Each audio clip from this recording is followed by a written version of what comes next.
او زه به ارباب صاحب ته دا ایډوایز ورکم چې یوازې نیګیټیو مه ګوره 20 میاشتو کې تبدیلي نه راځي. السلام علیکم جی د ضیاء الرحمن افیشل یوټیوب چینل نه زه یم ضیاء الرحمن او په دې ټایم کې موږ د پی ټی آی صوبایي ممبر فضل الهي خان سره ولاړ یو. السلام علیکم. وعلیکم السلام. جی دا حالات اوس روان دي کوم د کرونا وایرس باره کې سکولونه هم بند شوي کالجونه شادي هالونه هر یو شی دې باره کې چې تاسو څه ویل غواړئ؟ بسم الله الرحمن الرحیم. دا ټول ناول خو تاسو مشهور یو چې په دې اهمه خبره باندې تاسو ماته د خبرې کولو مقرره کړه.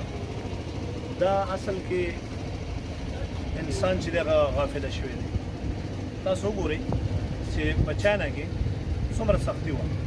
اکثر به مسلمانانو باندې سختیانې کولې، ظلمونه به یې کول او تر دې پورې چې مونځ ته یې نه پرېښو، جومات ته یې نه پرېښو او چې کله بیا د الله طرف نه سخته راغله نو هغه ټایم تاسو وګورئ هغه د چاینا صدر ملاړو جومات ته او هغه هلته کې به تاسو کتلي په میډیا باندې سوشل میډیا باندې چې هغه الله ته متوجه شو.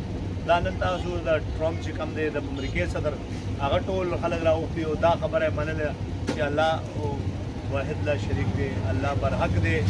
او زه به دا وایم چې موږ مسلمانان وګورئ د ټول نه غټه مسله موږ ته دا ده چې زموږ اعمال ټیک نه دي، زموږ کردار ټیک نه دی.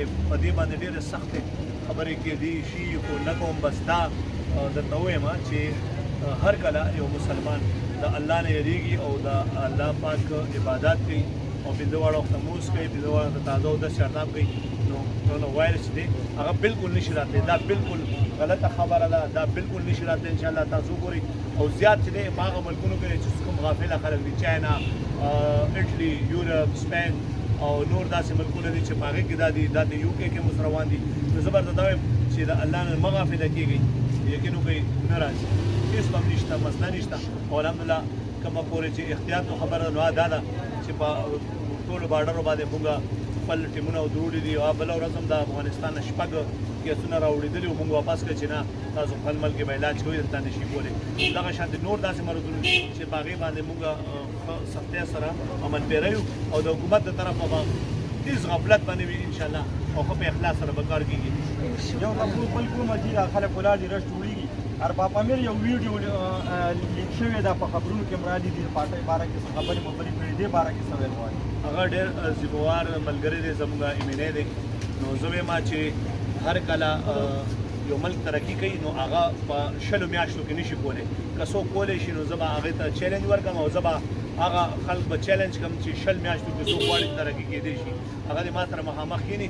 خو دی چې کوم پازیټیو شیدونه دي چې کوم ملک د قرض نه خلاص شو، ملک ترقي اړخ ته روان شو، تاسو هر ادارې ته چې ځئ او هغه اداره کې تاسو وګورئ هغلته کې به تاسو بالکل داسې هغه میلاو نه شي چې هغه به کار برابر او هر محکمه صحیح سمت باندې روانه ده. ترقیاتي کارونه زه چیلنج کوم چې 2013 په دې کې چې کوم دی زه چیلنج ورکوم چې را دې شي ما ته دې وښیي چې په بل 40 کاله او زموږ 15 کاله حکومت چې کوم تېر شوی دی هغه په دې بادر کلي کې زه ولاړ یم. د بادر کلي کې چیلنج ورکوم دا کارپېټ روډونه چا کړي؟ ما کړي الله په فضل سره.